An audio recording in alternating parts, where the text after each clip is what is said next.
Hi, thanks for joining me. So this is our first lecture of the trimester. We're going to talk about an introduction to research methods. And I've got a few slides, so I'd love for you to follow along with me. So this trimester, we're talking a lot about social science research methods and where criminology fits in under the whole social science umbrella. So talking about methods means we're going to discuss lots of research. Pretty much every week, we're going to have you read research in criminology, and we're going to talk through it. We're going to look at the methodology, the results, and how people came up with research questions and researched them. We're going to talk about research problems, and then how research questions and objectives can best be examined through research methodologies. That basically means if we've got a question about something going on in the field of criminal justice, what sort of methods, what sort of techniques can we employ to get answers to those questions? If we pass a new law and we want to know, is it really effective at bringing down the crime rate? What kind of methods would we need to find out the answer to that?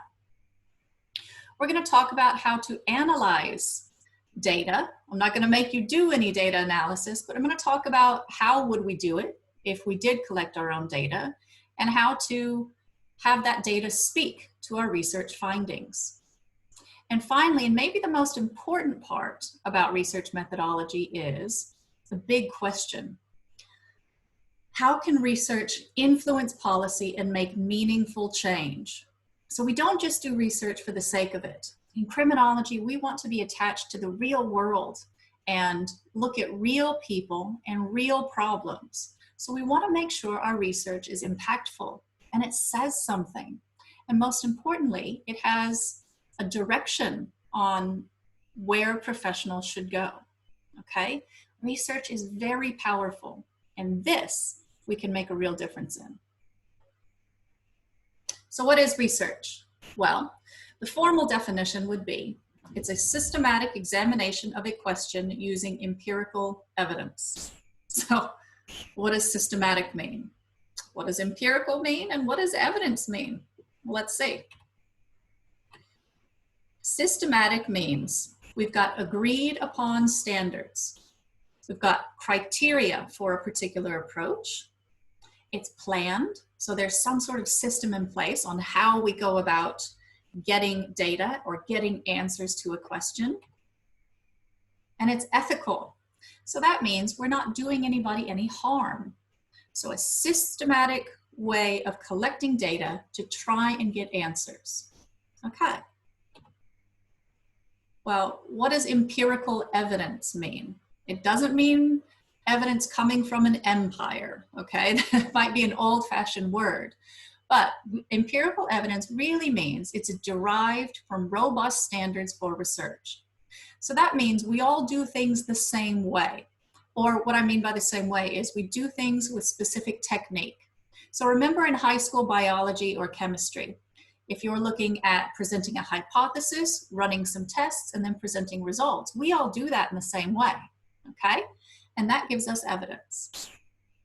Empirical evidence means that research that's based on experimentation or observation to create evidence. Now that means we can't just have an idea and say that it's true because we believe it.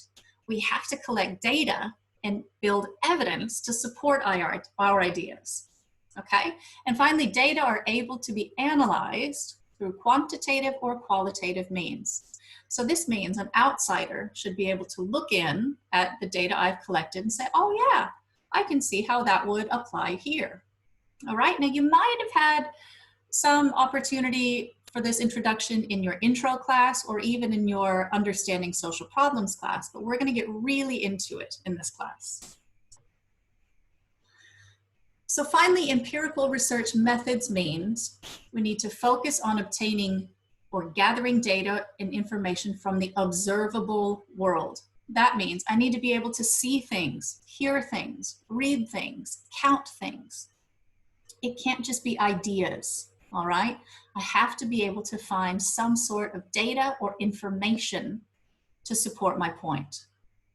Now, the objectives are to compare our theoretical understandings to real experience. So if you're starting a diet to see if you can lose some weight. One theory might say if you cut out all carbs, you'll go into this ketoacidosis and you'll shed pounds really quickly. But another theory might say, well, no, you can have carbs, but what you really need to do is decrease all your protein. So you can test which one of these theoretical approaches helps a person to lose weight. We have to collect data from people on these diets. And a lot of times that would be in what they eat and how much weight they lose or gain. One idea here would be, are children whose parents are drug users more likely to abuse drugs? Now I can put that against Bandura's social learning theory, which if we're talking about vicarious learning or modeling, if a child sees a parent doing drugs, then according to this theory, they might be more likely to engage in drug use because they've seen it modeled for them, okay? So I can collect data on that and see if I've got support for my theory. Now we're going to cover 3 types of research. So these aren't methodologies. I want you to think of these as types, okay? We've got descriptive, we've got exploratory, and we've got explanatory. Now let's talk a little bit about what each means. Exploratory research, we're going to start there, really sounds just like the root of the word. It's research in a new or an understudied area. Now, we're usually doing exploratory research because a problem hasn't been clearly defined, or the scope of the problem, we don't know. Now, it allows a researcher to familiarize themselves with a problem or a concept. So if you look at a lot of research that came out in the 1990s on cybercrime, that was considered exploratory research because we didn't have the internet. We didn't have a cyber world before the late 1980s. So uncovering what crimes are evolving and things that are coming out can be seen as exploring what's out there. Now we say exploratory research is inductive. That means we know something's going on, we gather some data, and then we go, oh, well, based on the things that I've seen, I'm going to conclude that cyber criminals are educated and they're technologically savvy. Okay, so it starts with observations and moves to general conclusions. Some examples of exploratory research at the moment. We're thinking emerging crime phenomena. So, child pornography on the internet. In the 1960s, pornography was a lot of photographs. By the 1970s and 80s, we were seeing video. 1990s, we're seeing digital video and digital photographs. And now we can see live instances of pornography on the internet, on the dark web. So as crimes evolve and emerge, this is where exploratory research fits in. Another emerging area would be exploring offender decision-making in a particular type of crime, okay? So not just looking at why do people commit crime, that's very general, but if we're saying why do people commit this type of crime, like child pornography, then we can say that's exploratory because it's never been done before. Now let's talk about descriptive research. Now the root of this word is obviously describe, all right? And the aim of descriptive research is to provide a very detailed and precise description of a particular criminological phenomenon.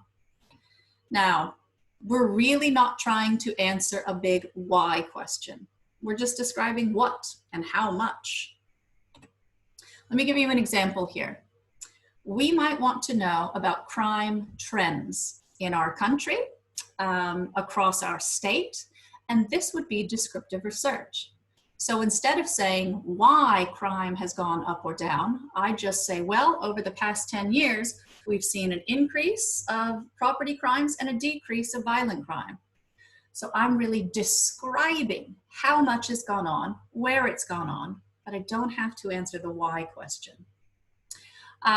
We can talk about describing the desistance process involved in crime. So if we know that the age crime curve exists, and we know a lot of crime happens around those teenage years, why do people stop? And what does that stopping look like?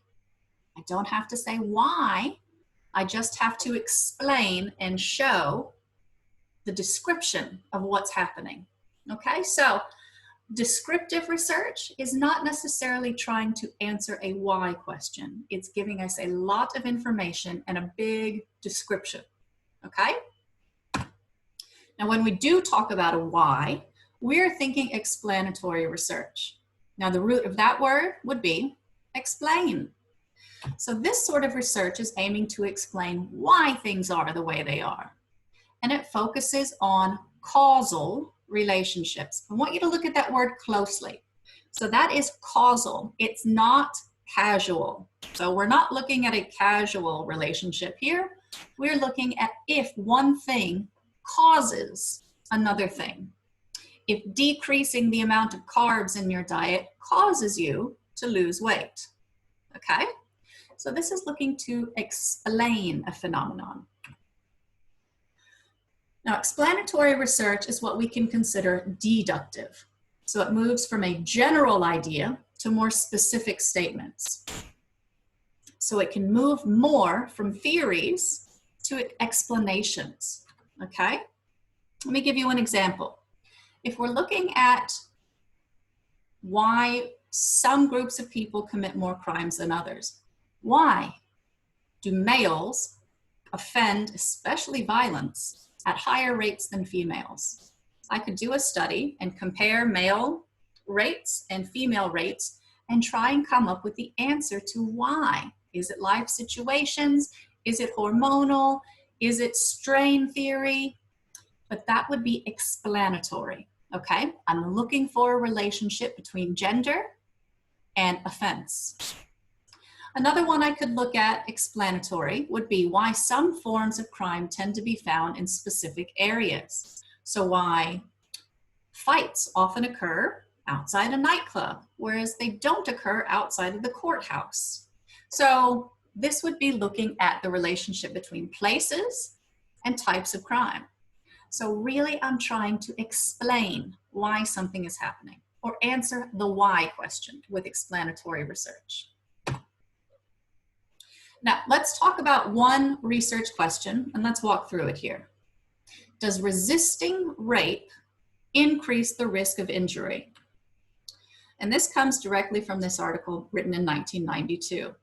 Now, a lot of females, we've had conversations like this in the past. What do we know? Well, a lot of times we hear the best advice is not to resist, okay?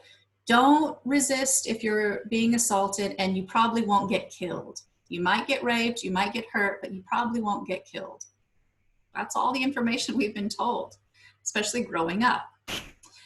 Now, researchers have been looking into this, and there's no information really on the sequence of behaviors during the offender and victim interaction and sexual offenses against women. So these researchers, Ullman and Knight, said, I'm going to examine quite a few cases here and see how things ended up, resisting or not resisting. Does a woman who resists her offender increase their risk of being sexually abused and physically injured or not? The method used in this research study was examining sex offenders' institutional files. So that means when they've gone to court or when they've pled guilty to a charge, what are in the files? Victim statements, police records, court testimony, and we had about 147 offenses for these researchers to examine. So it's a pretty good sample size. Now what the researchers did was construct sequences. So this happened, then this happened, then this happened for all 147 offenses. Some interesting results here. In response to physical attacks, the most effective resistant type strategy for reducing the severity of sexual abuse was forceful fighting. So if we've heard the term, don't resist if you're being assaulted or you might get hurt worse, this research says there is no support for that statement. For verbal attacks, screaming, fleeing, pushing the offender were more effective in stopping the offense from happening than non-resistance. So again, does not provide support for our original way of thinking. And if we can see it graphically here, we found that there was a relationship between offender action and victim response. It impacts on the severity of sexual abuse and on the severity of physical injury. Okay, this is just one example of how research out there has a question, collects some data, and finds some answers. Okay, and I hope you'll find this really interesting this trimester, as interesting as I do. Now, why are we making you take an entire class on research methods? Why is research important? A couple of reasons. One, we're always in the pursuit of new knowledge. If everything in the world has already been learned, what's the point of going to college? What's the point of going to university? You should constantly be learning and be learning about things that are changing out in the world. And criminal justice is no exception. This is a very dynamic field, changing all the time, just like law. So research helps us produce new knowledge. It also helps us build an evidence base. So when we talk about things like evidence-based criminology or evidence-based policing, that means we do what we do because we have evidence that says this is the right way or this is the best way. Okay, we don't just do things because we think it's a good idea. And we'll go over some examples in class this trimester on when we have done things that we just thought were good ideas with absolutely no evidence. And finally, once you get into the real world, you have to ask people for money. I'm not just saying like ask your mom and dad for money. I'm talking about asking organizations for money. Police ask for money from the government to do specific task forces or some sort of initiative, but they need to be able to prove that money was worth it, okay? So we do research as an accountability for funding. So basically to make sure that your money is going somewhere. So again, to sum it up, why research methods? Well, criminology is research driven. It's not a hard and fast idea. It's not like the study of rocks. Okay, rocks are there, rocks have always been there, and there's not too many evolving theories about how a rock is made. And in criminology, there are lots of evolving theories, and there's a whole lot we don't know. And because criminology is interdisciplinary, it's driven by theories from all over the place, from all over the realm of social science, okay? And theories can represent knowledge as proven ideas, okay? We can never say with 100% certainty a theory about social science is true. We can say it has a lot of support, but we cannot say it's 100% true because it's humans. When you deal with people, things are always going to be iffy. And research methods are important to assist us in evaluating the quality of research. So if we're going to change the way we do something, we want to be pretty damn sure that what we are going to be doing is going to make an impact. There's no reason to sink $500 million into a new response if it's not going to get us where we need to go. So you are going out into the world to work in the field of criminology and criminal justice. And I want you to have a good understanding of how we know what we know and how to be able to figure out how researchers have gotten to those conclusions. So I look forward to the rest of the trimester, and I hope you enjoyed.